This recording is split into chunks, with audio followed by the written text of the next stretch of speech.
কোথায় মাসি? ওর কথা বলো না, হতচ্ছাড়ি আমাদের মুখে চুনকালি দিয়ে বুড়ো মরলকে বিয়ে করেছে। নৌকা বুড়ো মোড়লকে বিয়ে করেছে? বাবা, আমার ছেলে ডাক্তারি পাশ করে এসেছে, এবার আমার ওই জমিটাতে একটা হাসপাতাল বানিয়ে গ্রামের মানুষের ফ্রি চিকিৎসা করবে। আমাকে ডাক্তারি পড়ানোর জন্য ওই জমিটাতে তুমি বুড়ো মোড়লকে বিক্রি করে দিয়েছো বাবা? বুড়োটা সাক্ষাৎ ভগবান, জমিটা না নিয়ে তোকে ডাক্তারি পড়ানোর জন্য টাকা দিয়েছিল। স্বপ্ন, বুড়ো জেঠু বাড়িতে আছেন? উনি তো কবেই মারা গেছেন। ওনার স্ত্রীকে একটু ডেকে দিন না। আমি ওনার স্ত্রী, বলো।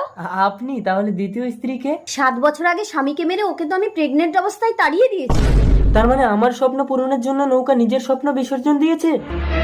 আঙ্কেল আঙ্কেল, এই তুই আমার মোবাইল চুরি করেছিলি না? আমার মায়ের কাছে আছে। চল তাহলে। মা দেখো কাকে এনেছি। স্বপ্ন তুই? নৌকা তুই? মা তুমি বলেছিলে আমার বাবাকে দেখাবে, এটা কি আমার বাবা? হ্যালো। তোমার পেছনে আর কতদিন ঘুরবো? তুমি কি আমাকে বিয়ে করবে? না, আমি এতদিন যাকে খুঁজছিলাম তাকে পেয়ে গেছি। স্বপ্ন।